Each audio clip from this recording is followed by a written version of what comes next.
I like your gift. Napakunot noo sila Lain nang makita ang inasal ni Knives. Kanina pa nangangawit ang bibig niya kakangiti pero parang wala na naman sa mood ang lalaki. Pero bakit kanina naman nang makausap niya ito ay good mood ito?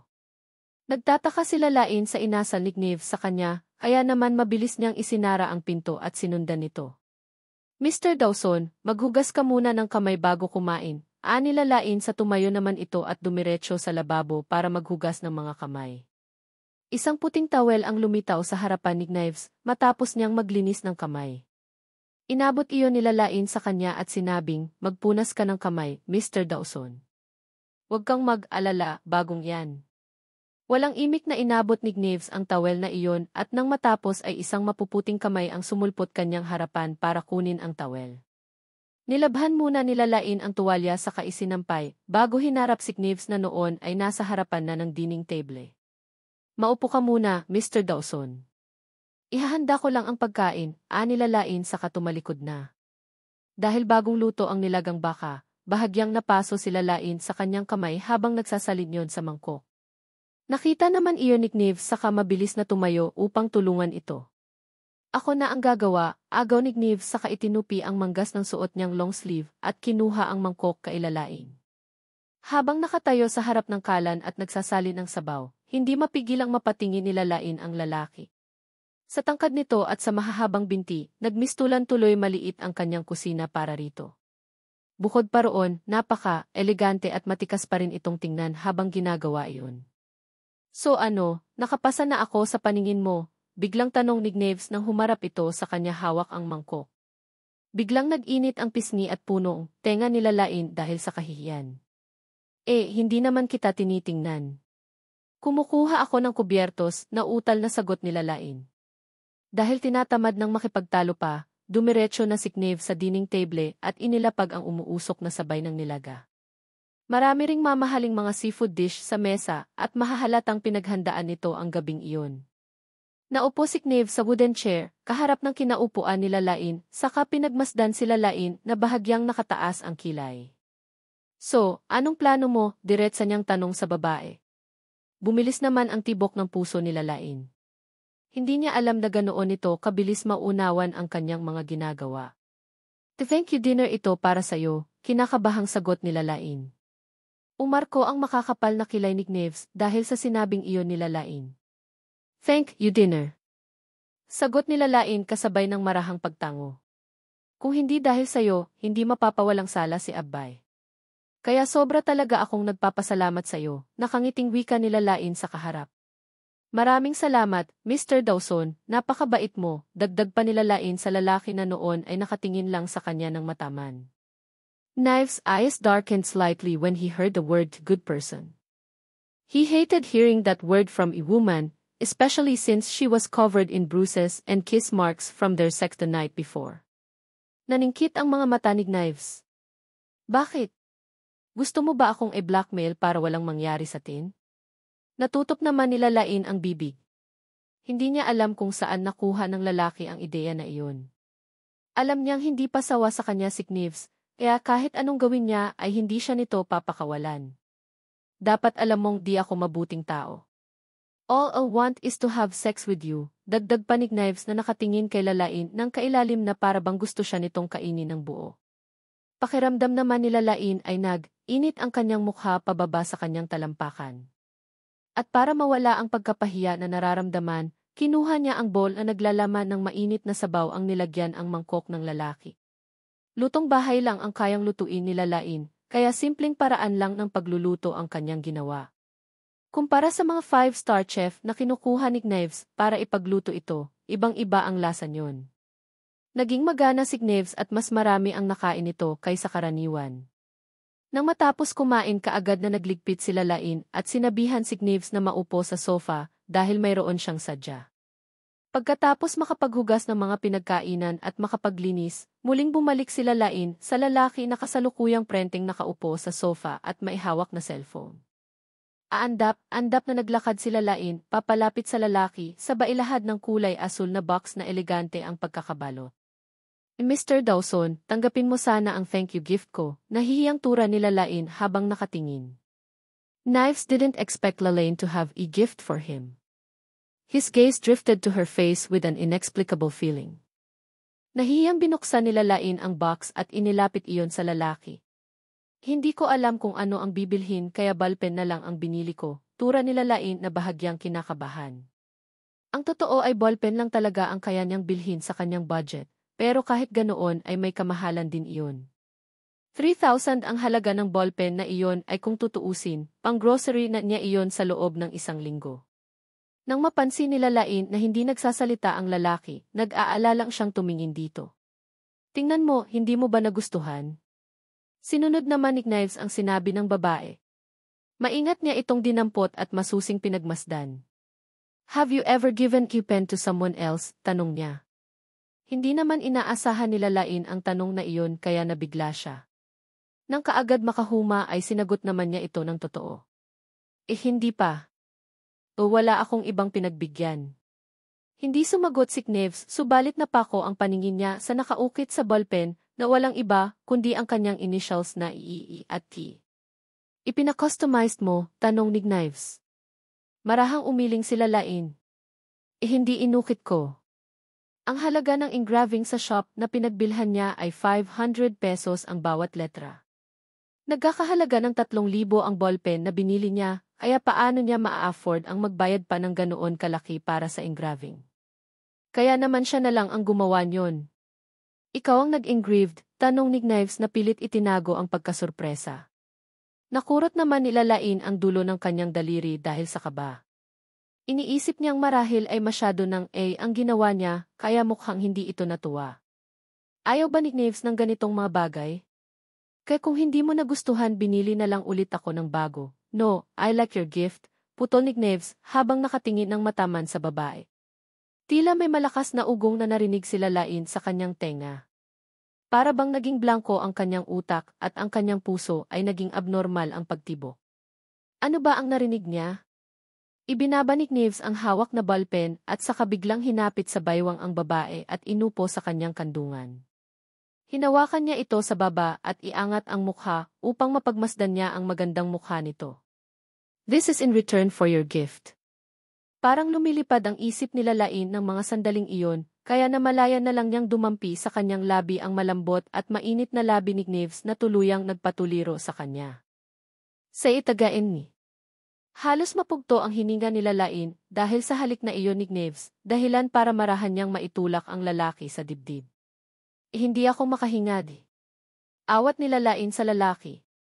Pulang-pula na ang kanyang labi at bahagyang namamaga dahil sa halik na kanilang pinagsaluhan.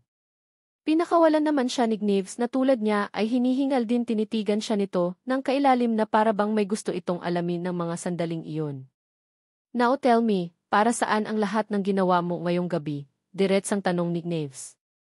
If the woman says it's nothing, he won't believe her. Nakagat naman ni Lalaine ang ibabang labi bago mahinang nagsalita.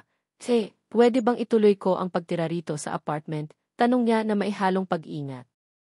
Maraming siyang review materials na kailangang aralin kava kung doon siya sa Dawson Residence ay maaaring makita ito ng mga housekeeper. Ang review materials ang kailangan niya para makapasa sa exam at makapag-aral abroad, at dahil nagdesisyon siyang lihim iyon kay Knives kaya hindi nito maaaring matuklasan ang tungkol doon. Naging malamig ang simoy ng hangin sa pagitan ng dalawa. Nakatitig lang si Knives kay Lalaine habang nakaangat ang gilid ng labi at para bang inaarok ang saloobin ng babae. Lalaine, iniisip mo ba na dahil sa mga ginawa mo para sa akin ay papayag ako sa gusto mo? Nakangising tanong ni Knives. Hindi naman sa ganon, fine, papayag ako, putol ni Knives sa sinasabi ni Lalaine. As long as you can bear the consequences of breaking the contract. Kaya pala bigla itong naging mabait at maamo sa kanya. Yon pala ay may inilatag itong bitag para sa kanya. Akmang tatayo na sana, Knives para umalis subalit mabilis siyang hinawakan ni Lalaine sa kamay kay napahinto siya at napatingin sa babae. Ang pag-arteng mabait at kaawa-awa ay forte talaga ng babaeng ito, pero kahit ganoon ay paulit-ulit pa rin siyang nahuhulog sa patibong nito. I'm leaving, ani Knives sa malamig na tono. Wag. Makinig ka muna sa akin, please, tanong ni Lalaine habang nakatingala rito. Malamig na tumingin naman sa kanya si Knives, subalit baka sa mukha nito na wala itong balak pakinggan ang rason niya. Alam mo naman na kahit tapos na ang office hours, nagre-revise pa rin ako ng drafts pag uwi sa bahay. Mas komportable ako rito sa apartment magtrabaho, kaya gusto kong nandito, mahinang paliwanag nilalain sa lalaki. Tumaas naman ang kilay ni Knives sa narinig. You can also work at in my place. May sarili kang working room at kung may kailangan ka, magsasabi ka lang sa butler ko, giit naman ni Knives. Pero mas inspired ako rito, katwiran naman lalain sa kaharap.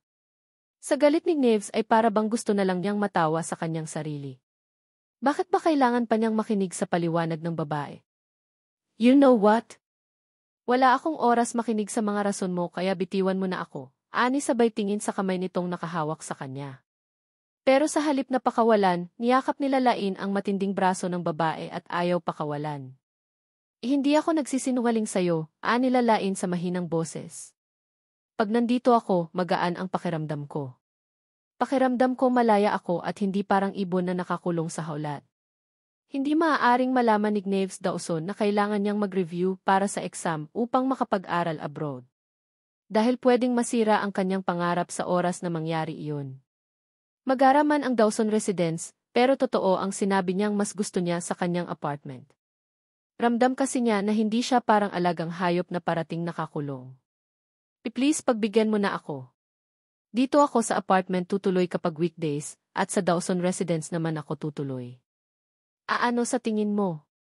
At sa tingin mo, anong karapatan mo para makipag-negotiate sa ng ganyan? Sarkastikong tanong ni Knives. Napayuko si lalain sa kanyang paanan dahil alam niyang sumusobra na siya. Bilang sponsor niya, ano ang karapatan niya para magbigay ng kondisyon sa lalaki?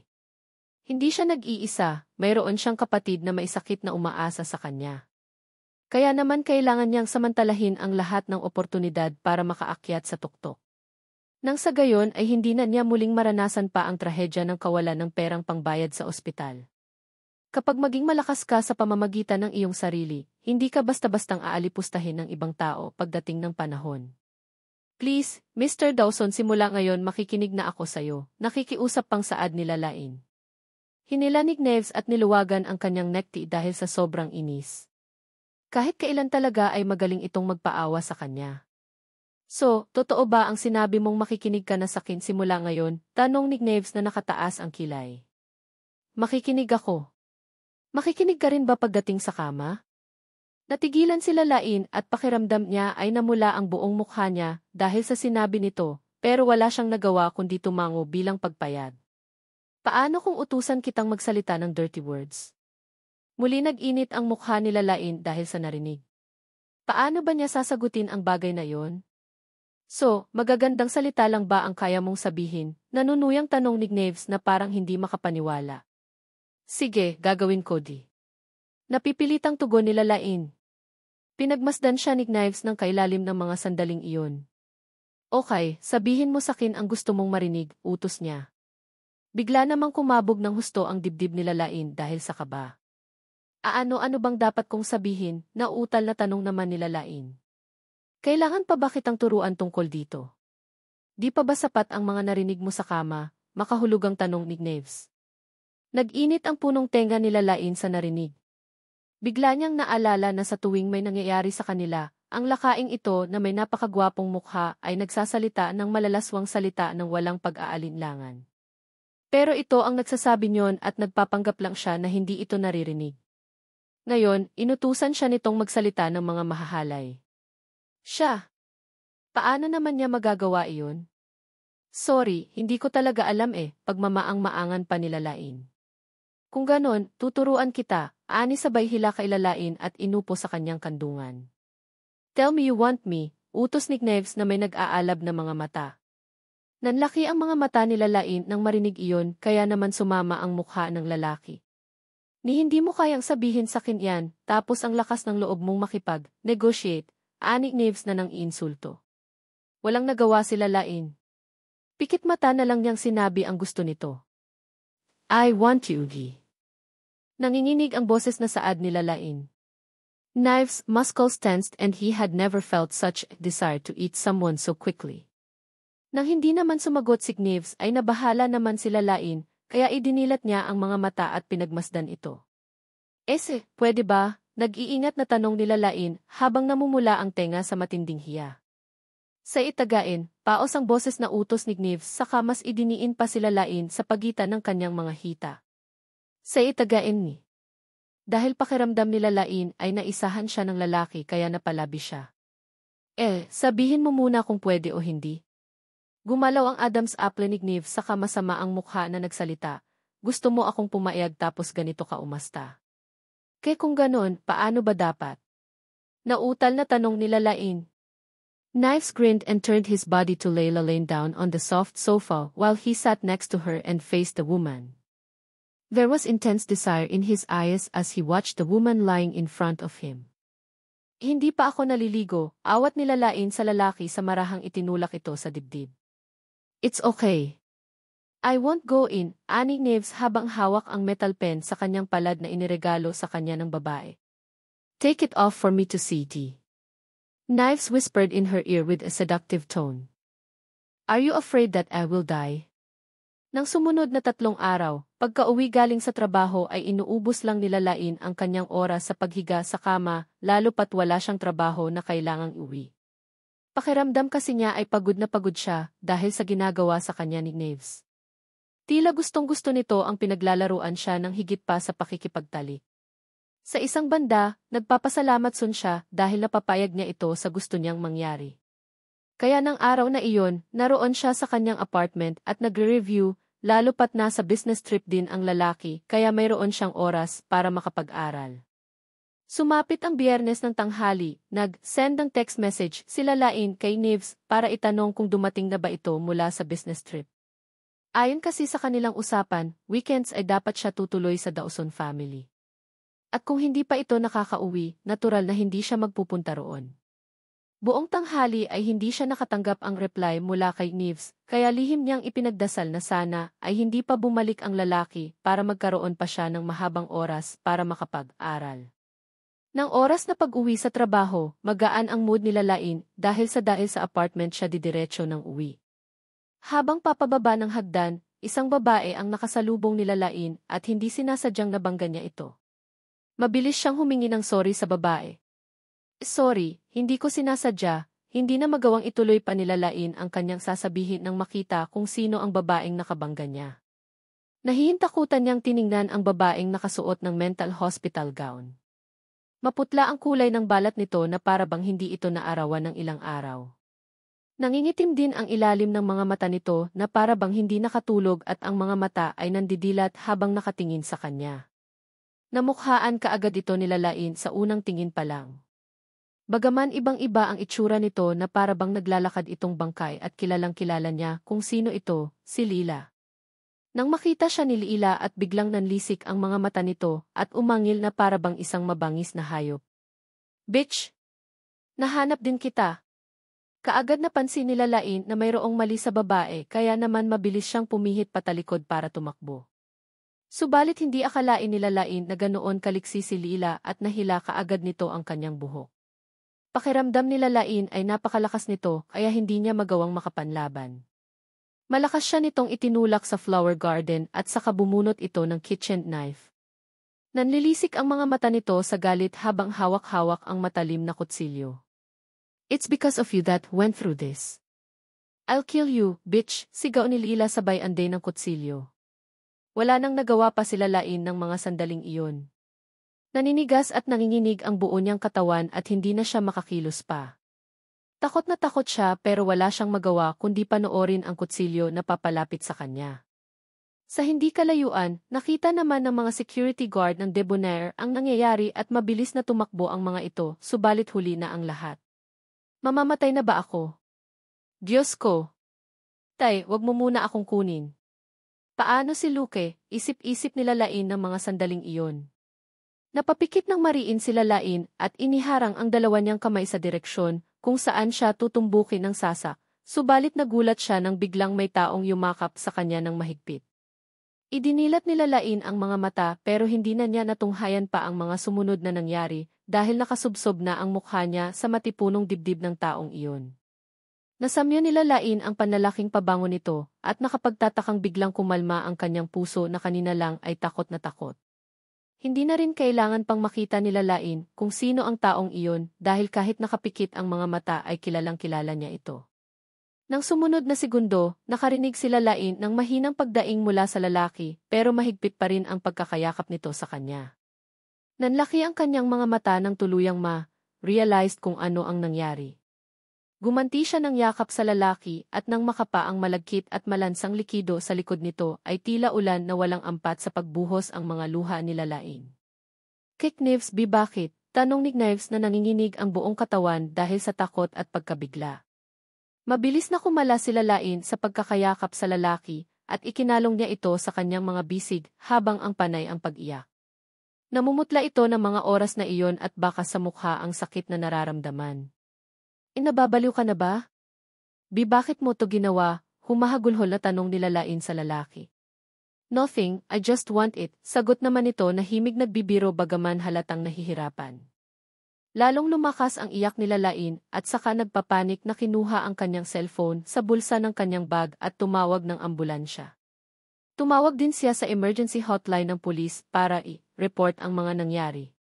Matapos gawin iyon ay muling binalingan nila Lain ang lalaki at napansin niyang nakabaluktot ang braso nito sa abnormal na paraan. Ang braso mo di. Umiiyak pa ring sabi nila Lain habang nakatingin sa lalaki. Hindi na niya natuloy pa ang sasabihin dahil pumiyok na siya dahil sa sari-saring emosyon na lumulukob sa kanya. Bagaman masakit ang sugat na tinamo, umangat ang kamay ni Knives at marahang pinisil ang baba ng umiiyak na babae. Nagpilit siyang bumangon kahit na matinding kirot ang nararamdaman niya sa kanyang tagiliran. Marahan niyang pinipilit pabalik ang na-dislocate na buto at bumalik naman iyon sa dati. Hindi naglakas loob sila Lain na hawakan ang braso nito, kaya umiiyak na lang siyang nagtanong sa lalaki. May pakiramdam pa ba ang braso mo? Wala na. Baka baldado na ang braso ko, sagot naman ni Knives habang kunot noong nakatingin sa babae. Gustong-gusto ni Knives na nakikitang umiiyak ang babae dahil sa kanya ng mga sandaling iyon, kaya kahit nagbibiro ay sinadya niyang gawing seryoso ang tinig at anyo.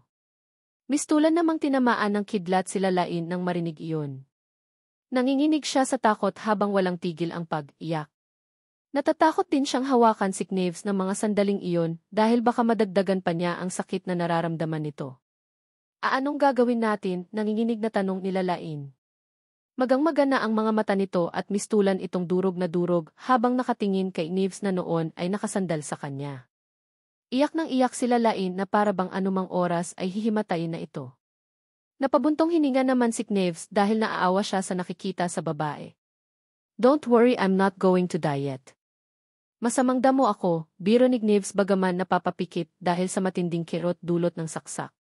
Nang marinig naman nila Lain ang salitang ipatay, ay mas lalong lumakas ang pag-iyak nila Lain. Hindi ka pa mamamatay di.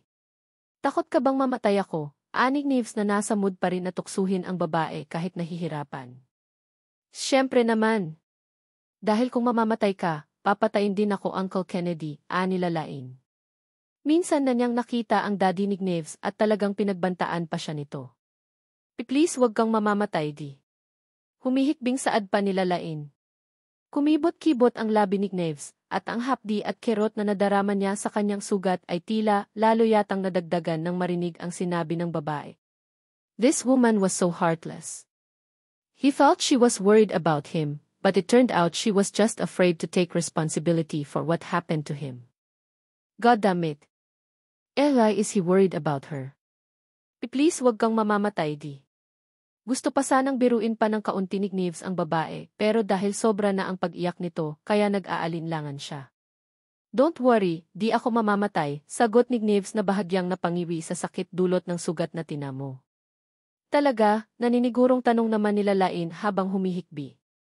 Sa tingin mo ba, makakausap pa kita ng ganito kung mamamatay na ako? Ani Knives na sumulyap sa babae. Napanood ko kasi sa balita na may mga kaso na kahit malubha ang sugat, nakakapagsalita pa rin. Pero pagkatapos ng ilang sandali na mamatay, puno ng pag-aalalang turan pa nila Lain. Knives wanted to laugh at what she said, but the woman's face showed that she was really worried, so he controlled himself. Ilang sandali pa inarinig na niya ang sirena ng pulis na kaagad rumisponde sa nangyaring insidente. Samantala, si Lila naman ay kanina pa nasupil ng mga security guards at hawak na ng mga ito ang kamay ng babae. Nakuha na rin ng mga ito ang patalim na ginamit ng Lila sa pananaksak. Kaagad na itong isinuko ng mga security guards sa mga pulis, kasama ang ilang opisyal ng mental hospital kung saan nakatakas ang babae. Hindi pa tayo tapos, lalain. Papatayin kita, bitch. Maghintay ka lang, babalikan kita. Nanlilisik ang mga matang sigaw ni Lila kay Lalain, sabay tawa ng malakas na animoy na sisiraan na ng bait. Nanayo ang balahibo ni Lalain nang makita ang kalunos-lunos na itsura ni Lila. Nakakatakot ang anyo nito, kaya hindi na niya nagawa pa itong titigan ng matagal. Don't look at her, she's insane, ani Neves nang mapansin niyang nahintakutan si Lalain sa sinabing iyon ni Lila. Tumingin naman si Lalain sa lalaki saka kinakabahang nag-usisa. Kaya ba siya nagkaganoon dahil sa nangyari sa kanya? Yee. Tugon ni Neves na parang hirap ng magsalita dahil sa sakit nararamdaman. Hindi mapigilang manginig ang katawan ni Lalain dahil sa matinding takot. Kung sa kanya sana nangyari ang sinapit ni Lila, sigurado siyang masisiraan din siya ng bait. Ngunit sa isang banda, nakaramdam din siya ng simpatya para kay Lila dahil kahit napakasama ng ginawa nito sa kanya, hindi pa rin makatarungan na ganoon kasaklap ang nangyari rito. Bigla tuloy niyang naisip na talagang napakalupit ni Neves, lalo na kapag nagagalit ito. Dahil wala itong pakialam kung babae o lalaki ang kalaban nito, ang tanging importante lang ay makapaghiganti. Ngayon alam na niya kung bakit kinatatakutan ito ng lahat. Dumaan naman ang galit sa mga mata ni Neves nang makita niya sa mukha ni Lalain na naaapektuhan ito ng binitiwang salita ni Lila. So what he did was reach out and comfort her. Don't be afraid. Di na siya magkakaroon pa ng chance na makatakas sa mental hospital sa susunod, ani Neves na may himig kasiguraduhan. Nang oras na iyon, sa wakas ay dumating na rin ang ambulansya. Mabilis na isinakay si Neves sa sasakyan at sumunod naman si Lalain sa lalaki patungo sa ospital. Nang makarating sa pagamutan ay kaagad na ipinasok si Neves sa emergency room at naiwan naman si Lalain sa waiting area na sobra-sobra ang kaba sa dibdib ng mga oras na iyon. Ilang sandali pa sumulpot si Liam galing sa emergency room at lumapit kay Lalain na noon ay tahimik lang na nakaupo sa isang tabi.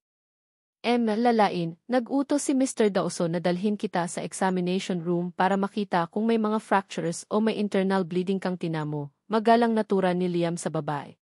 Natigilan naman si Lalain sa narinig mula sa kaharap. Ni hindi pa nga nakakalabas ang lalaki sa emergency room pero heto't siya pa ang inaalala. Oo, okay lang ako.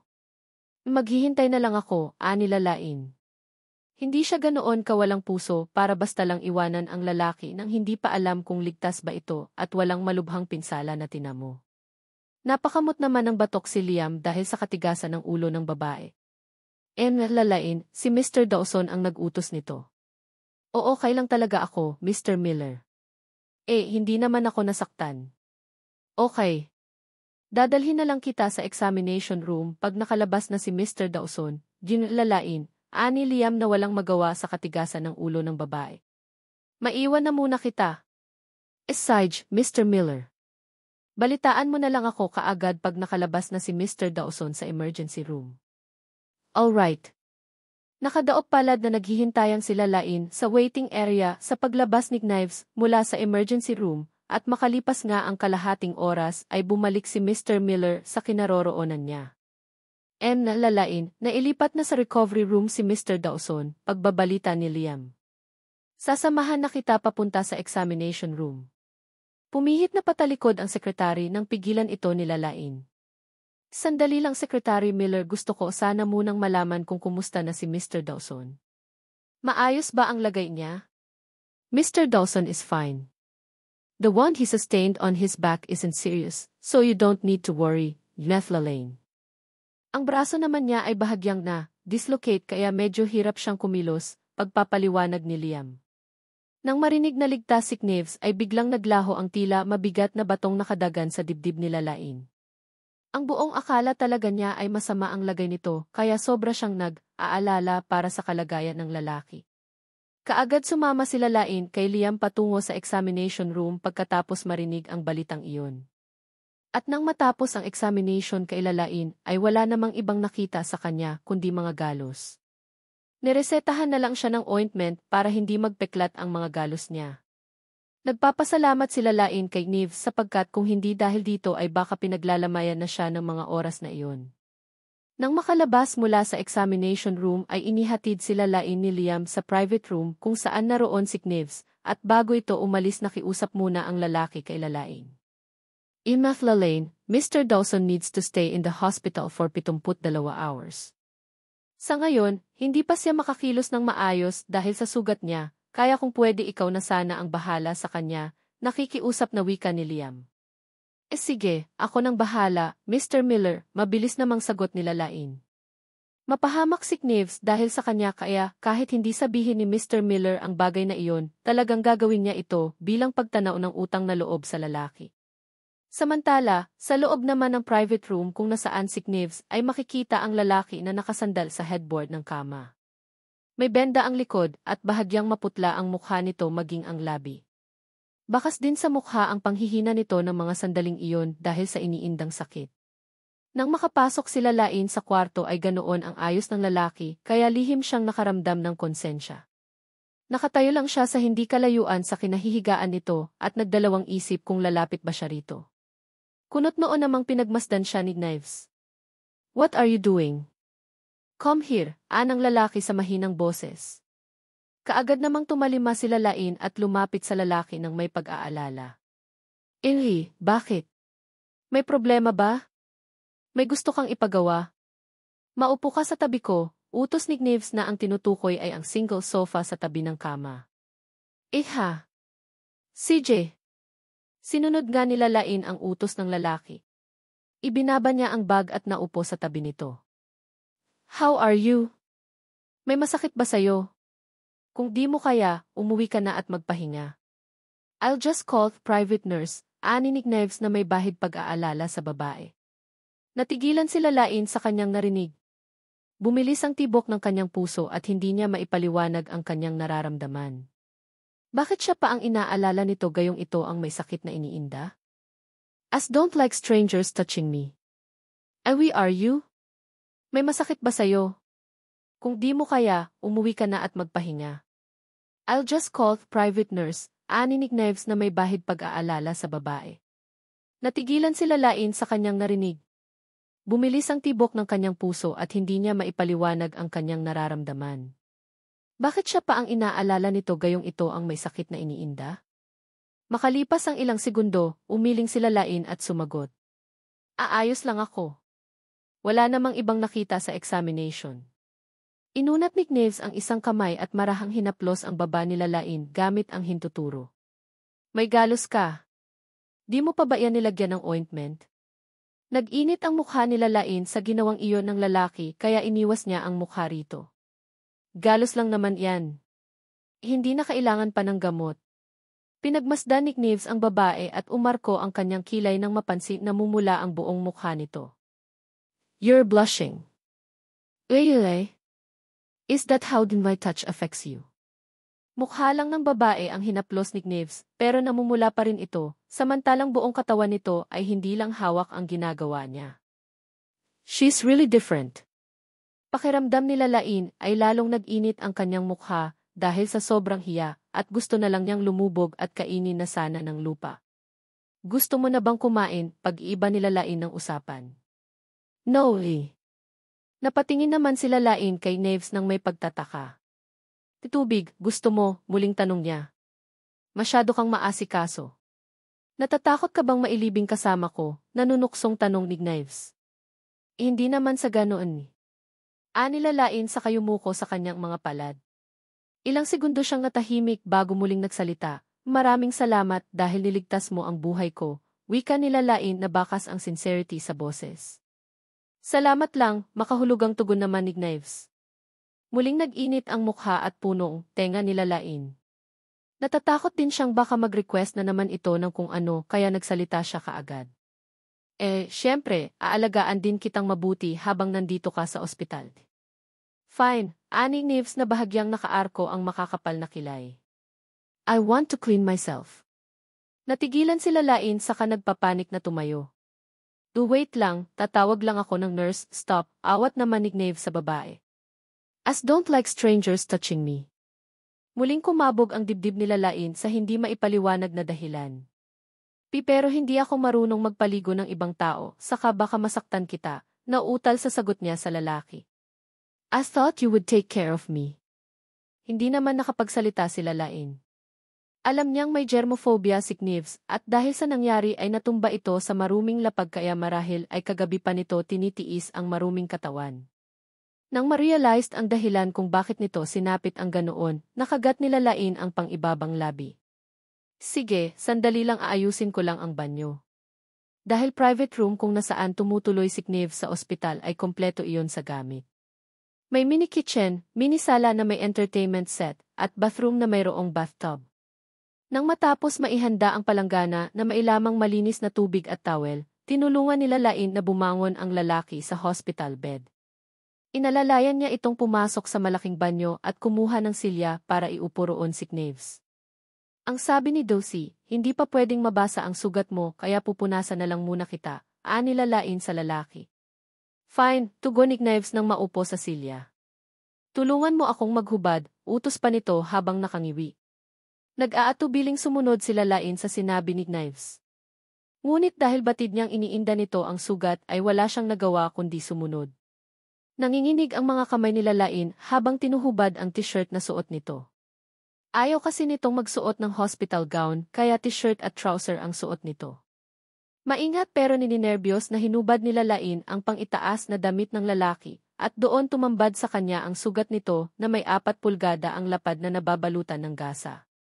Ang sumunod na hinubad nila Lain ay ang trouser no Gnave pero habang ginagawa niya iyon ay para siyang hihimatayin dahil sa matinding kaba.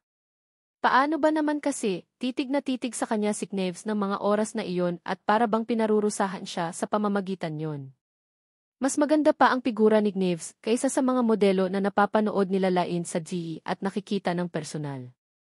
Perpekto ang hubog ng katawan nito na animoy ihinulma sa katawan ng Greek god na si Apollo. Ang matipuno nitong dibdib, magandang biceps, at six-pack abs ay talagang kababaliwan ng lahat ng mga kabaihan. No wonder na handang gawin lahat ni Lila para maakit lang si Gnave na halos malapit na sa salitang tiperpekto. Pansin naman ni Gnave na pulang-pula ang mukha ng babae kaya gusto niyang mas tuksuhin pa ito. So, what do you feel? Tanong niya sa babae. Nagmamaang-maangan balik, tanong naman nila Lain. Alam niyang tinutukso siya nito ng mga sandaling iyon. I'm always the one who takes your clothes off, so this time, I gave you chance to do that. So, wala ka bang nararamdaman? Tanong ni Gnave na nakangisi. Oh, wala. Ano ba dapat ang maramdaman ko? Nautal-utal na sagot naman nila Lain sa kabinilisan ang paghubad ng pang-ibaba nito. Ipikit niya ang mga mata lalo pat hindi niya sinasadyang nahawakan ang pagkalalaki nito habang hinuhubad ang pantalon nito. At kahit hindi niya nakita ay alam niyang buhay na buhay iyon at anumang oras na handa na namang manuklaw na parang ahas. Gustong matawa ni Gnave sa reaksyon ng babae ng mga sandaling iyon. Ilang beses na silang nag-sex pero hanggang ngayon ay nailang pa rin ito sa kanya. Kakaiba talaga. What about do me a hand job? Wika ni Gnave na mahinang ikinaubo nila Lain. Nautal na tanong nila Lain habang kumakabog ang kanyang dibdib. Ang bili ng doktor, bawal kang pang makipag-sex. Correct. That why I want you to do a hand job. Ani Gnave na nakangisi. Pero hindi makaapuhap ng sasabihin sila Lain. I thought, you want to take care of me. Nga pero hindi naman sa ganitong paraan, sagot naman nila Lain na hindi makatingin sa lalaki. Paano yan? This is what I want. Will you do it for me? Nakangising tanong ni Gnave sa babae. Pero, no buts, putol ni Gnave sa sinabi nito. Ganyan ba magpasalamat sa taong naging human shield para sa iyo? Natamim naman sila Lain. Kung makapagsalita ang lalaki, akala mo'y simpleng bagay lang ang inuutos nito. Bumuntong hininga sila Lain, saka sinunod ang nais ito. Gamit ang nanginginig niyang mga kamay at dahan niyang hinawakan ang pagkalalaki nito. Muntikan pa siyang mapaigtad sa gulat ng makapa na galit ito at para bang anumang oras ay sasabog na. Ay sasal. More baby, Mahinang ungol ni Knives nang marahan niyang igala o sa ritmong taas, baba ang kanyang maliit at malambot na kamay. Pikit mata namang sinunod nilalain ang gusto ng lalaki. Gamit ang dalawang kamay ay mas binilisan niya ang paggalaw, hanggang sa ilang sandali pangat sumirit na ang maputing likido sa pagkalalaki nito.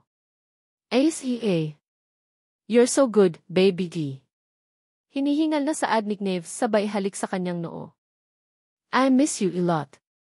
Matapos ang dinner, abala si Knives sa pagbabasa sa laptop ng mga dokumento na ipinadala sa kanya ni Liam. Hindi niya naasikaso ang mga bagay na iyon dahil sa insidenteng nangyari. Kasalukuyan siyang nasa kama habang nakasandal sa headboard ang likod at may suot na salamin. Si Lalain naman ay tahimik din ang nagbabasa ng paborito niyang libro na isinulat ni Nicholas Sparks na ang title ay A Walk to Remember. Ilang beses na niya itong natapos basahin pero hindi pa rin siya nagsasawa at lagi pa rin siyang napapaiyak sa napakagandang love story ni Landon at Jamie. Marahil dahil sa mga nangyari at sa pagod kaya mabilis nakatulog si Lalain. Nang mapansin naman ni Knives na nahihimbing na ang babae, inabot niya ang switch para patayin ang ilaw at buksan ang lampshade. May isang oras din ang nakalipas, alas 11 na ng gabi nang marinig ni Knives na humahalinghing si Lalain at tila nananaginip. Panay ang baling ng ulo nito sa kaliwat kanan at ang mukha ay parabang takot na takot. Napakunot noo si Knives nang makita na binabangungot ang babae, kaya naman marahan siyang kumilos at nyugyug ito ng mahina sa balikat. Hey! Lalain, pagtawag ni Knives sa babae. Mabilis namang nagising si Lalain sa ginawang iyon ni Knives at wala sa sarili niyang naupo at niyakap ang kanyang mga tuhod. Baka sa mga mata niya ang takot habang paulit-ulit na nagre-rewind sa kanyang isipan ang napanaginipan. Si Lila ang taong napanaginipan niya. Nanlilisik ang mga ito at maputla ang mga mata habang paulit-ulit na sinasabi sa kanya ang mga salitang ibabalikan kita at ipapatayin kita. You're pale. Binangungot ka ba? Nag-aalalang tanong naman ni Knives habang nakatingin sa nahihintakutang mukha nito. Blanko ang tingin na nilingon ni Lalain si Knives, ngunit makalipas ang ilang segundo ay marahang tumango. Knives stared at the woman and could clearly see that her body was still shaking with fear. Come here. Tumabi ka sa akin, anyaya ni Knives sa babae sa kamarahang tinapik ang malaki niyang kama. Sa narinig ay tila nagbalik naman sa wisyo si Lalain, sa kamarahang umiling. Hindi, okay lang ako, pagtanggi niya. Nahihiya siyang makita ng mga nurse at doktor na magkatabi sila sa higaan ng pasyente. Baka masermunan pa siya pag nagkataon. Kung iniisip mong may balak akong gawin sa'yo, huwag ka mag-alala. Wala akong plano. Masakit ang sugat ko kaya gusto kong magpahinga. Wika naman ni Knives saka pinatay ang kanyang laptop at ipinatong sa side table. Hinubad din niya ang kanyang salamin at naghanda na para matulog. What are you waiting for? Come on, don't be stubborn, dagdag pa ni Knives nang mapansin na hindi pa rin kumikilos si Lalain. Paano kung makatulog ako tapos maipit kita? Nag-aalalang tanong ni Lalain sa kaharap. Sa left side ka humarap para di mo mataman ang sugat ko, sagot naman ng lalaki. Walang nagawa si Lalain sa sinabi nito. Isa pa, natatakot siyang mag-isa sa kama dahil baka muli na naman siyang managinip ng tungkol kay Lila. Oo kay si Geddy. Nahihiyang sagot ni Lalain saka dahan-dahang huminga sa tabi nito. Humarap siya sa lalaki at bahagyang lumayo para hindi niya matamaan ang sugat nito. Kaya kapag naipit kita, gisingin mo ako kaagad, bilin pa ni Lalain na tumingala sa direksyon ng lalaki at bahagyang hinila ang comforter. Yumuko naman si Knives sa babae na namamaluktot sa kanyang tabi habang nakabalot ng comforter. And he couldn't explain why he felt like something touches his heart in that moment. Fine, marahang sagot ni Knives. Nagdaan ang ilang sandali na tahimik lang ang dalawa habang magkatabi sa kama nang magsalita si Knives maya-maya. Did you miss me when was on a business trip? Tanong niya kay Lalain habang nakayuko at nakatitig sa mukha nito. Rumihistro ang guilt sa mga mata ni Lalain nang marinig iyon. Naalala kasi niyang lihim niyang ipinagdasal na sanay ay matagalan pa bago bumalik ang lalaki para magkaroon pa siya ng oras makapag-review. No need to answer, itingin mo pa lang, alam ko na ang sagot, ani Knives sa kamarahang kinurot ang baba nito. You're heartless little girl. Naging human shield ako para sa wala. Napayuko naman si Lalain dahil sa matinding guilty. Alam niyang sinagip nito ang kanyang buhay at lubos siyang nagpapasalamat sa lalaki. Ngunit hindi nito maaaring malaman ang tungkol sa plano niyang pag-aaral abroad dahil alam niyang hindi siya nito papayagan. Nang hindi sumagot sila Lain ay kumilos si Knives at marahang yumuko upang kagatin ang punong tenga nito sa kabumulong. Ako, na-miss kita ng sobrad. Ang 5 days na business trip ay ginawa niyang 3 days dahil hindi siya mapakali. He wanted to go home immediately to be with the woman. He was also grateful because if he hadn't decided to go home immediately, he might not have been able to save her from Lila. Samantala, kumabog ng husto ang dibdib ni Lain dahil sa pag-amin ng lalaki. Sa loob ng tahimik at saradong kwarto, ang tanging naririnig lang niya ay ang malakas na kabog ng kanyang dibdib na pabilis ng pabilis. Ilang sandali pa inaramdaman ni Lain na naglapat ang mga labi nila. Masuyo at magaan ang paraan ng paghalik ni Knives na para bang takot na takot itong masaktan siya. Walang pagmamadali, hindi marahas at puno ng damdamin. Matapos ang mahabang sandali, kapwa hinihingal ang dalawa nang magbitaw ang labi ng mga ito. Pulang-pula ang mukha ni Lain sa kahinihingal na tiningala ang lalaki. Kailangan mong sundin ang payo ng doktor. Maghihintay ka muna hanggang sa gumaling ka at saka di. Hindi na naituloy pa ni Lain ang gusto niyang sabihin, napayuko na lang siya at hindi na makatingin pa ng diretso sa lalaki. Umangat naman ang sulok ng mga labi ni Knives. And then, what? Mabilis na umiling siya. Oh, wala. Matulog ka na, ani Lain sa kahiyang, hiya na pumihit ng higa patalikod sa lalaki. Behind Lain, a teasing smile appeared on Knives' lips and then he gently placed his chin on the woman's soft and fragrant hair. Ipinulupot din niya ang isa niyang braso sa malambot at balingkinitan nitong baywang.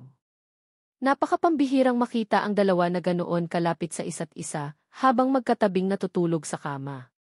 Dahil sa mainit na katawan ng lalaki, naging nalagay ang kalooban ni Lain, kaya payapa siyang nakatulog ng gabing iyon at hindi na nanaginip pa. Kinabukasan, maagang gumising si Lain para kunin ang medical record ni Knives sa nurse station. Saktong pagkaalis niya ay pumasok naman sa private room ang kaibigan ni Knives na si Eros. Tumaas ang kilay ni Eros nang makita ang benda sa katawan ng kaibigan ng sakang umisi. Shit bro! You put yourself in danger for a woman? Are you still sane? Hindi naman pinansin ni Knives ang aasar ng kaibigan, sa halip ay nagtanong ito. Kumusta ang inuutos ko sa'yo? Check mo ba? Ang kaninang nang aasar na mukha ni Eros ay biglang nagseryoso matapos maalala ang sadya sa kaibigan. Tama ka sa sinabi mong may kakaiba kay Lila. The blood test revealed that she was being given stimulant drugs, which is why she was so aggressive, pagbabalita ni Eros. Kaya mo bang hanapin kung sino ang source ng drugs? Tanong ni Knives sa kaibigan. Banned sa Pilipinas ang drugs na to. This drug is only available in the STA, ani Eros. Natigilan si Knives at nandilim ang paningin. In that case, how did Lila get it if that drug is banned in the Philippines? I will arrange a blind date for you. Banned sa Pilipinas ang drugs na to. This drug is only available in the STA. Imposible na malaman natin kung sino ang source ng illegal drugs na yon. It was bought secretly by someone, so it will be difficult for us to find out who the drug dealer is, paliwanag pa ni Eros. Iyon lang ang isinagot ni Knives sa kaibigan. Pinag-iisapan niya kung ano ang gagawin para matukoy kung sino ang dealer ng illegal drugs na iyon na ginamit kay Lila. He wasn't concerned about the woman, but about the drugs used in the incident, especially since they were illegal. Ilang sandali pa'y may kumatok na nurse sa pinto at sumungaw pagkatapos. Dulcie Smith, kailangan namin kayo sa emergency room, anang babaeng nurse. Okay, susunod na ako, sagot naman ni Eros sa nurse sa kamuling bumaling sa kaibigan. Oh! Before I forget. There's a rumor going around the hospital that Elijah Montenegro's childhood sweetheart is here. Nandito ba ang wifey mo para alagaan ka o para makita siya? Nakangising saad ni Eros sabay talikod at mabilis na lumabas ng kanyang kwarto. Nagdilim naman ang mukha ni Knives dahil sa sinabing iyon ni Eros. Naikuyom niya ang kamao nang maalala si Lain na nagpaalam para lumabas. She disappeared from his sight for a moment and then she planned to cause trouble again. Maya-maya ay isang tawag ang pumutol sa paglalakbay ng isip ni Knives. Dinampot niya ang kanyang cellphone na nakapatong sa corner table at tiningnan kung sino ang tumatawag. Nang makitang ang sekretary niya ito ay mabilis niyang sinagot. Speak, ani Knives nang sagutin ang tawag. Mr. Dawson, na-check ko na ang mental hospital at napag-alaman kong dahil sa kapabayaan nila, kaya nakatakas si Emeth Mendoza. Even the ETH footage shows the same thing. She escaped due to the negligence of the security guards that day, dagdag pa ni Liam sa kabilang linya. Tumiimbag ang si Knives sa mga narinig.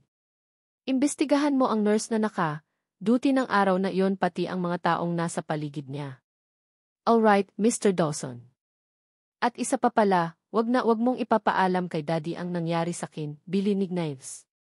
Alam kasi niyang kapag nalaman iyon ng kanyang daddy, ay pag-iinitan na naman nito ang tungkol sa annulment nila nilalain. Pero Mr. Dawson, yan pa sana ang gusto kong i-report sa inyo, nag-aalinlangan wika ni Liam. Mr. Kennedy already knows what happened to you. How come? Gulat niyang tanong. Someone took the video of you and Emeth Lane yesterday, Mr. Dawson. I contacted the uploader of the video and it was immediately removed, but don't know how Mr. Kennedy found it. Tinanong niya ako. Tumawag din siya at sinabing papunta na siya rito ngayon, ani Liam. Napakunot noo si Knives sa kalihim na napailing. Natitiyak niyang kukulitin na naman siya ng kanyang daddy tungkol sa annulment. Sa hallway, pabalik na sila lain sa kwarto ni Knives mula sa nurse station dala ang medical record ng lalaki. Nagtungo siya sa elevator at matyagang naghintay nang bumukas iyon at lumabas ang isang grupo ng mga kalalakihan na pawang mga business suit. Ang tatlong lalaki na mukhang mga bodyguards ay pinagigitnaan ang isang lalaki na nasa late 50s na ang edad. Nakasuot ito ng expensive suit at magaganda pa rin ang pangangatawan kahit matanda na at maputla ang mukha. Kung titingnan niya itong maigi, nahahawig ang matanda kay Knives. Sa muling pagsulyap nila lain ay namukhaan na niya ang matanda. Ito nga ang ama ni Knives na si Kennedy Dawson. Isang beses lang silang nagkita ng matanda sa lumang mansyon ng mga Dawson at nag-iwan kaagad ito sa kanya ng malalim na impresyon.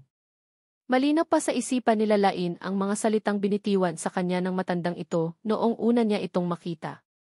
Are you the woman the old woman chose to marry my son? I never thought that at that age, she would even think of doing such a foolish thing. Matapos niyon ay hindi na sila muli pang nagkita ni Kennedy Dawson dahil alam nila lain na tutol ang matanda sa desisyon ni Lola Mathilde na ipakasal sila ni Knives. Nagyuko ng ulo sila lain sa pangamba na baka mamukhaan siya ng matanda. Mabilis ang mga hakbang ng matanda palabas ng elevator, kaya nakahinga ng maluwang sila lain nang lampasan siya nito. Samantalang napahinto naman si Kennedy sa paglalakad at napakunot noo siya dahil tila pamilyar sa kanya ang babae sa labas ng elevator. He looked at her and his suspicion was correct. This was indeed the lowly woman his son had married. Oh, it's you. You're the lowly woman my son married, nanunuyang bati ni Kennedy kay Lalaine. Nanigas naman sila lain sa kinatatayuan. Hello po, Uncle Kennedy, nanginginig na bati nila lain sa matanda. What did you do to my son to let him get hurt for your own sake? Malamig na saan ni Kennedy sa babae. Hindi makasagot sila lain sa tanong na iyon ng matanda, kaya ang tanging nagawa lang niya ay napayuko at ipako ang paningin sa kanyang paanan. Mukhang interesado ang anak ko sa iyo ngayon. There's no point in arguing with my son for your pleasure, patutsada pa ni Kennedy sa babae. Tinakasan ng kulay ang mukha nila lain nang marinig ang sinabing iyon ni Uncle Kennedy. Tono pa lang ng pananalita nito ay alam niyang hindi ito interesado at malaki ang pagkadisgusto nito sa kanya. Sa loob ng 20 days, makukuha niyo na ang annulment paper. As long as nothing changes in the annulment, I won't interfere. Wika ni Kennedy sa kapinagmasdan ng mabuti nila lain. You're still young. Kahit hindi na lang para sa sarili mo, isipin mo ang kapakanan ng pamilya mo, malamig na wika ni Kennedy na may himig, pagbabanta. Kennedy knew very well that the moment he mentioned her family, he knew the woman would be terrified. Namumutla ang mukha at nanginginig ang mga kamay na sumagot sila lain sa matanda. Huwag po kayong mag-alala, Uncle Kennedy.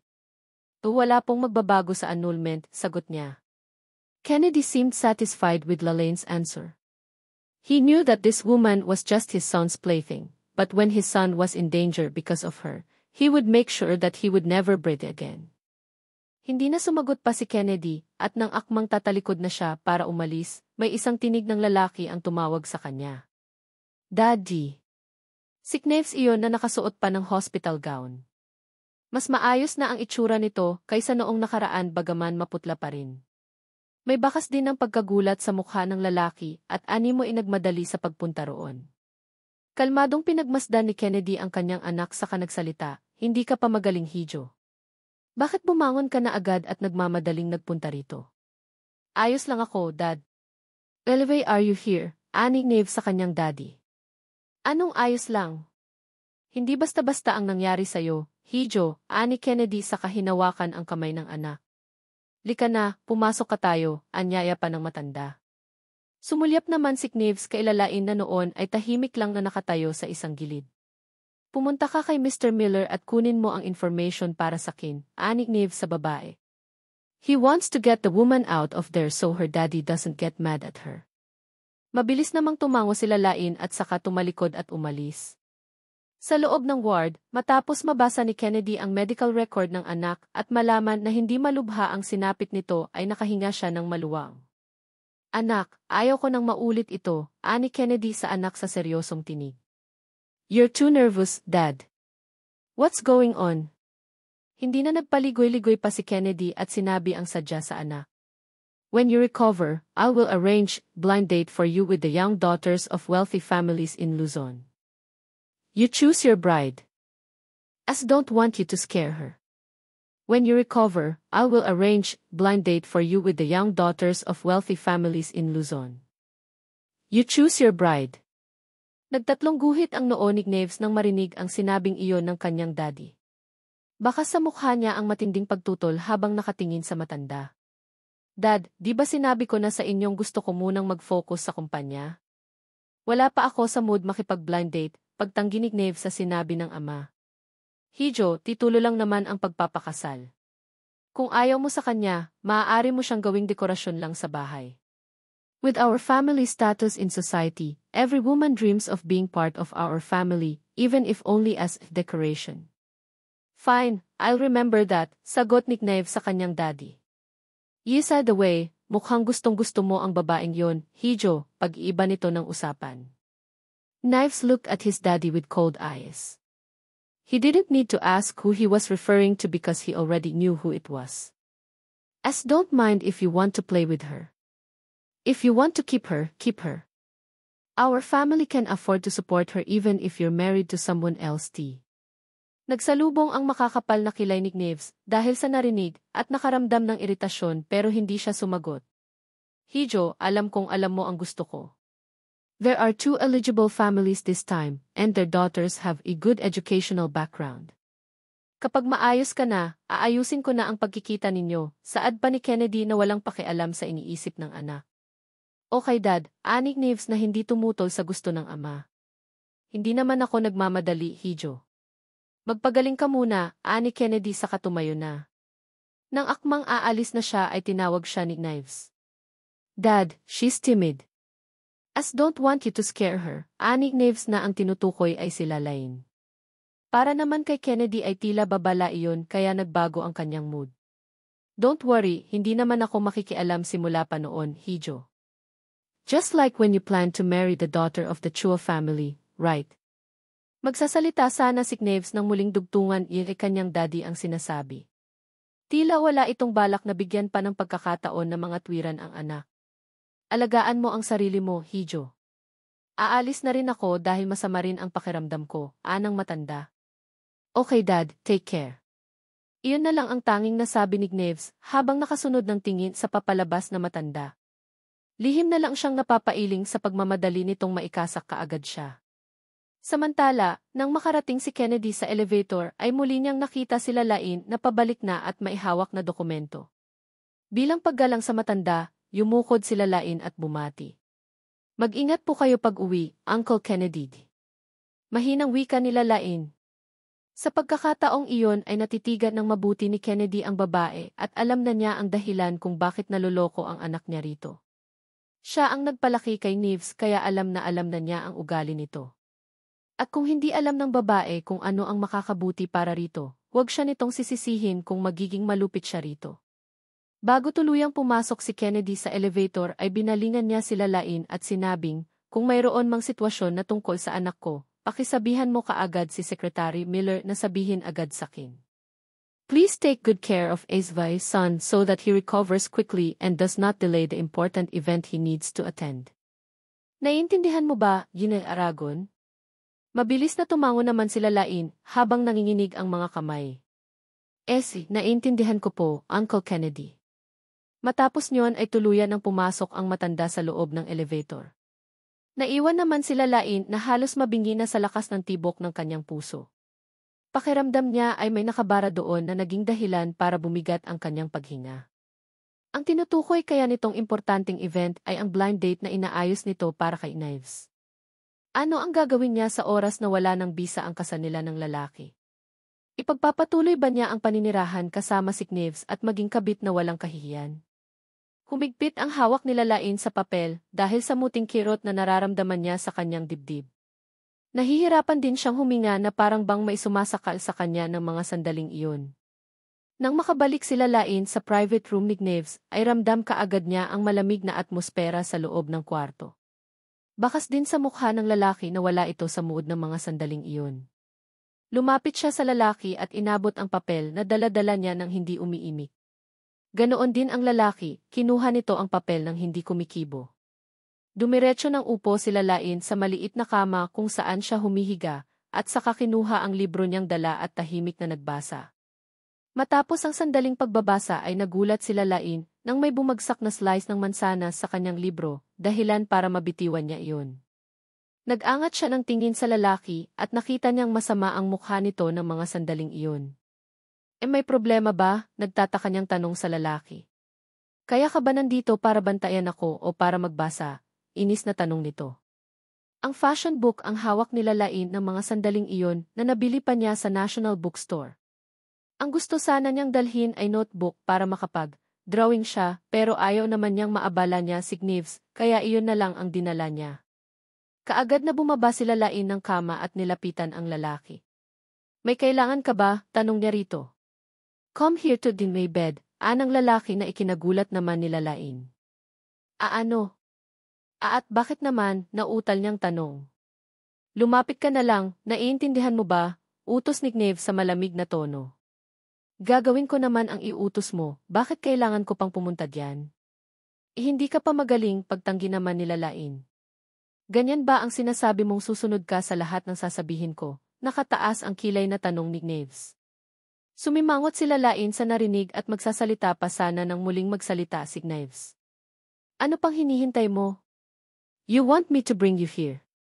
Nang makita na tila tototohanin talaga ng lalaki ang sinabi nitong ito na ang magdadala sa kanya sa kama ay naalala niya ang warning ni Mr. Kennedy.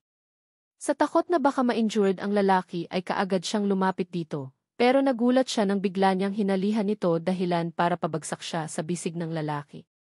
Marahan nitong pinisil ang kanyang baba at tinitigan ng maigi. Anong ginawa mo kanina? Bumakas naman ang pagtataka sa mukha nila Lain dahil sa tanong na iyon ni Knives. Hindi ba, inutusan mo akong kunin kay Mr. Miller ang dokumento? Ang sabi ko, anong ginawa mo ngayong umaga? Muling tanong ni Knives na bahagyang nilakasan ang pagkakapisil sa baba nito. Nanulis naman ang nguso ni Knives bago nagsalita. Lumabas ako para kumuha ng medical record mo, di ba? That's it, naninigurong tanong ni Knives sa kamatamang tumitig kay Lain. Inosente namang tumango sila Lain. Sigurado kang wala ng iba pa? O wala na nga? Napailing-iling si Knives. Sigurado siyang hindi nagsasabi ng totoo ang babae. Liar, ani Knives na ikinakunot noon nila Lain. Nakipagkita ka sa Elijah Montenegro na iyon kanina di. I'll show you how to be crazy. Nakipagkita ka sa Elijah Montenegro na iyon kanina di. Kumunot ang noo nila Lain dahil sa itinura ni Knives. Sino naman nagsabi sa'yo na nakipagkita ako sa kanya? Kung ganon, bakit may usap-usapan sa buong hospital tungkol sa inyong dalawa? Hindi lubos maintindihan nila Lain ang sinasabi ng lalaki, kaya naman mabilis siyang bumaba ng kama para sana takasan ito. Subalit mabilis siyang nahawakan ni Knave sa pulsuhan at malakas na hinila, dahilan para mapasubsob siya sa dibdib nito. Ano bang ginagawa mo? Tanong nila Lain habang kumabog ng malakas ang kanyang dibdib. Nagtangka siyang tumayo mula sa ibabaw nito, subalit mahigpit siya nitong hinapit sa kanyang baywang. Where are you going? Umiiwas ka ba sa tanong ko? Ani Knaves na inilapit ang bibig sa kanyang punong tenga. Mistulang may gumapang sa kilabot sa buong katawan nila Lain dahil sa mainit na hininga nitong dumampi sa kanyang tenga.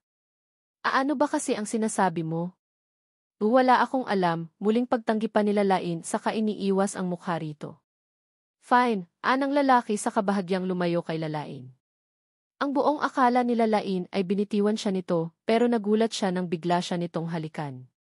Sa una ay magaan lang ang halik na iginagawad nito sa kanya, pero habang tumatagal ay nagiging mapusok iyon. Hindi pa ito nakontento, kahit may sugat ito ay nagawa pa rin siya nitong buhatin pahiga sa kama. Matapos niyon ay isang binuksan ang butones ng suot niyang blouse, dahilan para lumantad ang maputi at makinis niyang balikat at dibdib. Ano bang ginagawa mo? Nababaliw ka na umdi. Lalaine couldn't continue what she was saying because Knives' actions became more aggressive. His hot lips descended on the woman's white and smooth shoulders and chest.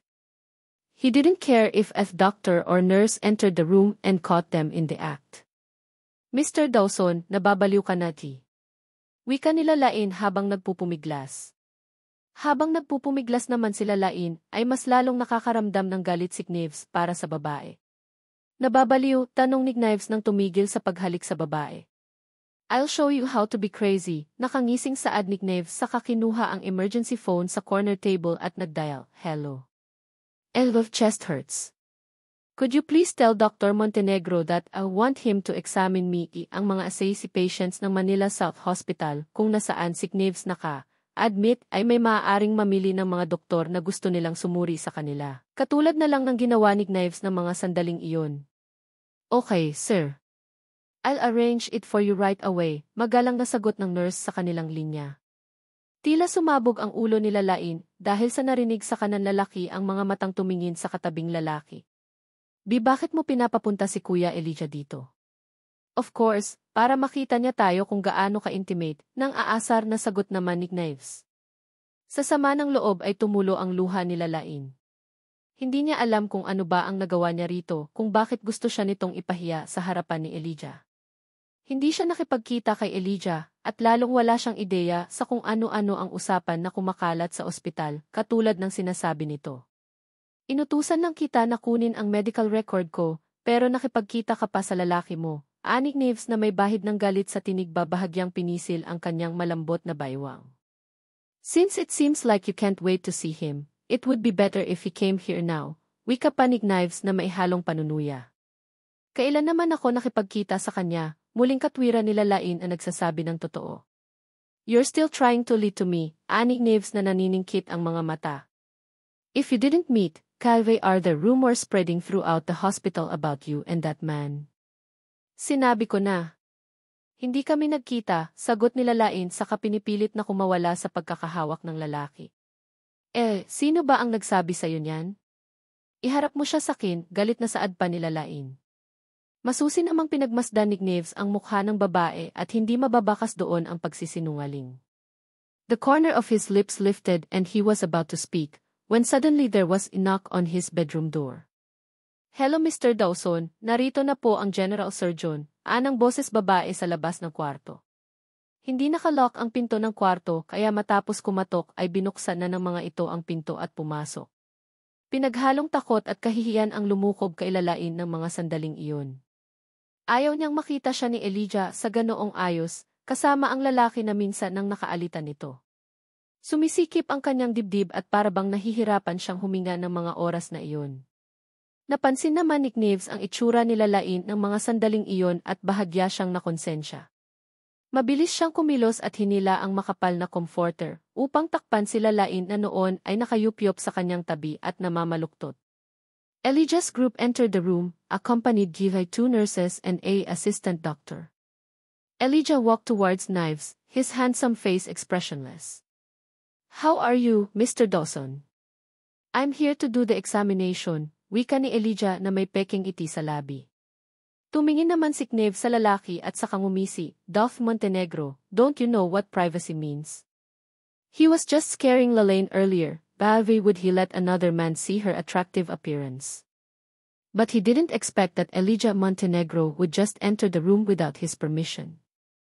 I'm sorry, Mr. Dawson. I was just too worried about the emergency and didn't notice came in here without your permission, sagot naman ni Elijah sa kalmadong tinig. Malamig ang ekspresyon na pinagmasdan ni Knave's mga doktor at nurse na naroon. Pwede na kayong umalis. I'm fine now, saad niya sa mga ito. Naging malikot naman ang mga mata ni Elijah at kaagad na napansin ang tila maumbok na bagay na natatakpan ng comforter. At dahil sa pagmamadali kaya ang isang paa nito ay bahagya pang nakalitaw sa ilalim ng makapal na kumot. Maliit ang paang iyon, makinis, maputi at maganda na alam niya kung sino ang nagmamay-ari. Sandaling nagdaan ang galit sa mga mata ni Elijah, subalit kaagad din itong naglaho. Binalingan niya ang mga kasamahan at sinabing, makakalabas na kayo. Mukhang maayos naman ang lagay ni Mr. Dawson, ani Dolphy Elijah sa mga ito. Yes, Dawsy, anang doktor at nurse sa kalumabas na ng kwarto. I admire your dedication to your work, Dolph Elijah. No wonder you became general surgeon at such a young age, of. Napaungol si Knaves at lumukot ang mukha nang maramdamang kinurot siya ni Lalaine sa kanyang hita, at ibig nitong iparating sa kanya na hayaan nang makaalis si Elijah. Umangat ang gilid ng labi ni Knaves sa katumingin kay Elijah. Sorry to bother you, Dolph Montenegro. You can go and do your job, pagtataboy niya. Nanatili pa ring nakatayo si Elijah matapos marinig iyon sa kabahagyang inayos ang salamin sa mata saka nagsalita. Since I'm here, Mr. Dawson, Belif don't you let me check on you, you're worrying too much, Dolph Montenegro. I'm fine. You can go now, putol ni Knave sa sinasabi nito. He was no longer comfortable with the woman hiding under the blanket. He was afraid that he might not be able to control herself, and suddenly grabbed her right in front of Elijah Montenegro. All right, Mr. Dawson. I'll leave first. Just call me if you feel anything strange, pagpapaalam ni Elijah. Subalit bago siya tuluyang tumalikod ay muli siyang sumulyap sa taong nagtatago sa ilalim ng kumot. He clenched his fists and his gaze sharpened before finally leaving the room. Who told you that rumor? Pagkalabas ng kwarto ni Elijah, ang kaninang elegante at dalisay na anyo niya ay biglang naging malamig. Walang mababasa sa emosyon sa mukha ng butihing doktor habang binabaybay ang daan patungo sa kanyang opisina. When he reached his office, he immediately went in and locked the door. He took out his old model cell phone from his pocket and dialed. Nang kumonekta ang tawag, kaninang walang emosyon niyang anyo ay biglang naging mabangis.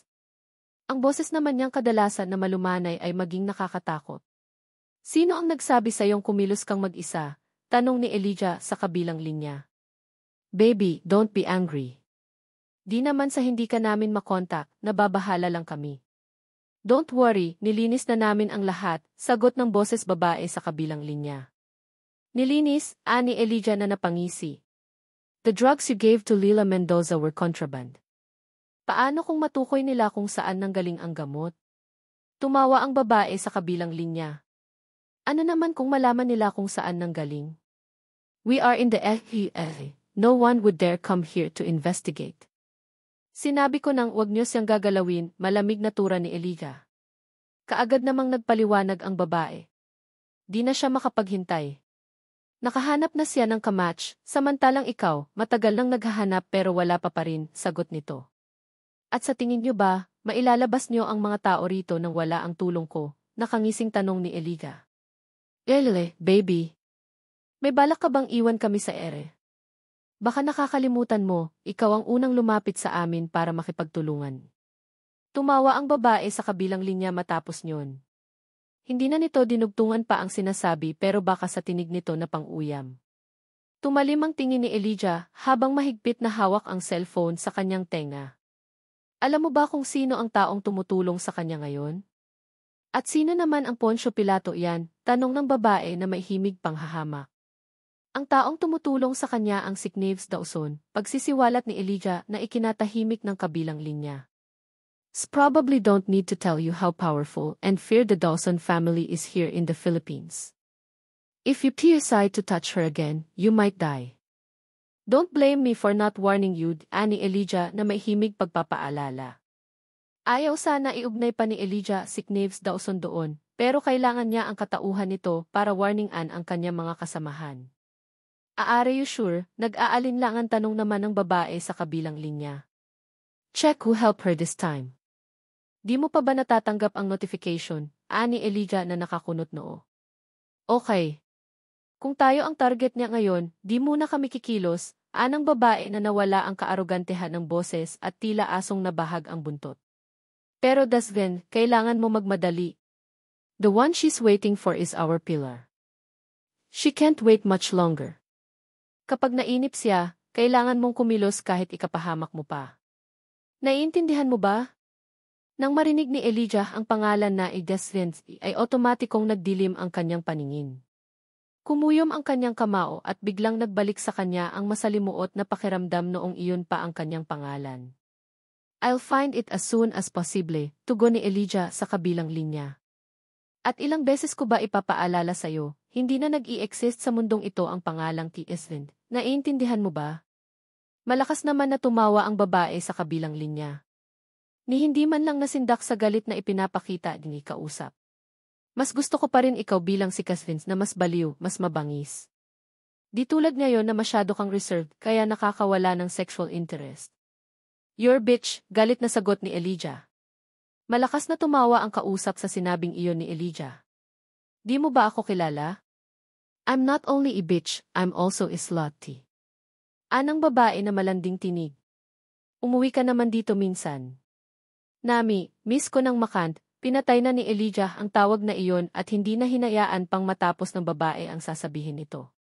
Nanumbalik sa kanyang isipan ang mahinang ungol na narinig niya kanina bago siya pumasok sa kwarto ni Knaves Dawson. Tiimbagang niyang dinampot ang trophy na natanggap niya bilang pinakabatang naging General Surgeon na nakapatong sa kanyang desk. Without hesitation, he threw it hard, causing it to shatter into pieces. A terrifying and dangerous expression appeared on Elijah's face. He shouldn't waste any more time. He had to execute the plan as soon as possible. Sa private room, padaskol na inalis nila Lain ang kumot na nakabalot sa kanya at pinukol ng masamang tingin ang lalaki. Bumangon siya at akma na sanang bababa sa kamay nang muli siyang hawakan ni Knaves. Ikaw ang unang gumalit sakin, tapos parang argabyado ka pa, tanong ni Knaves umarko ang makakapal na kilay. At ano naman ang ginawa ko para magalit ka? Masama ang loob na tanong nila Lain. Pipag sinabi kong hindi kami nagkita, hindi kami nagkita. Bakit ba ipinagpipilitan mo ang gusto mo? Wika nila Lain na namumula sa galit ang mga mata. 3 araw na nasa business trip si Elijah at hindi niya alam na bumalik na ang lalaki, kaya paano siya makikipagkita rito? Ni hindi rin niya ito nakita sa hospital kaninang umaga, kaya paano niya malalan na ay kumakalat palang ganoong chismis. Naiiyak na nakatitig sila Lain sa lalaki, masamang-masama ang kanyang loob sa pagbibintang nito. Sabihin mo sakin kung sino ang nagsabi ng mga chismis na iyan at kukumprontahin ko, galit hamon nila Lain. Pinagmasdan naman ni Knaves ang anyo ng babae ng mga sandaling iyon. Pula ang mga mata nito at baka sa mukha ang matinding sama ng loob. Hindi niya maintindihan kung bakit parang may kumurot sa kanyang puso nang makita itong ganoon ang anyo. Fine. Hindi na kung hindi. Pero sa susunod, huwag ka nang lalapit sa kanya. Naiintindihan mo? Bakit ko naman susundin ang sinasabi mo? O wala naman siyang ginagawang masama, katwiran naman nila Lain. Nang marinig iyon ay parang gustong tanungin ni Knaves ang babae kung ganoon ba nito talaga kagusto ang Elijah na iyon kaya nagbubulungan ito. Pero ang pride na mismo niya ang pumipigil sa kanyang sarili. You're really stupid. Iyon na lang ang tanging nasabi ni Knaves sa babae. No matter what he said, he knew that she looked at that man like a saint. Ikaw, matalino ka nga pero lagi kang nagbibintang at nanghusga sa kapwa mo. Sa galit ni Knaves ay natawa na lang siya sa pang-insulto nito sa kanya. There are many cruel people in the world. But for you, Elijah is the only one who is good for you. Bakit? Dahil ba may relasyon kayo? Anong relasyon ba ang tinutukoy mo? O wala kaming relasyon? Ilang beses ko bang sasabihin yan sa'yo? Tanong nila Lain sa lalaki na punong-puno na sa mga pagbibintang nito. Hanggat nakikipagkita ka sa kanya, di ako maniniwala, madilim ang anyong tugon naman ni Knaves. Hindi mo pa sinasabi sa akin kung sino ang nagsabi ng chismis na iyan. Nakita ba ng mga mat niya, pagpupumilit nila Lain? Nevermind. Anong nevermind? Tanong nila Lain na napatayo sa kinaupuan. Kung hindi ko malalaman, mapagbintangan na lang ako ng walang katotohanan. Kahit pesteng-peste na si Knaves sa katigasan ng ulo nila Lain, ay wala siyang nagawa kundi tawagan si Eros ang alamin ang tungkol sa sinabi nito sa kanya. Yes, bro, tanong ni Eros sa kabilang linya. Who told you that rumor? Nakita mo ba mismo na kasama niya ang doktor na yon? Didn't see it, bro. Ang intern sa department ni E.K. Montenegro ang nagpakalat ng chismis na yon. She saw her this morning and thought she was here to see Z.I. Montenegro.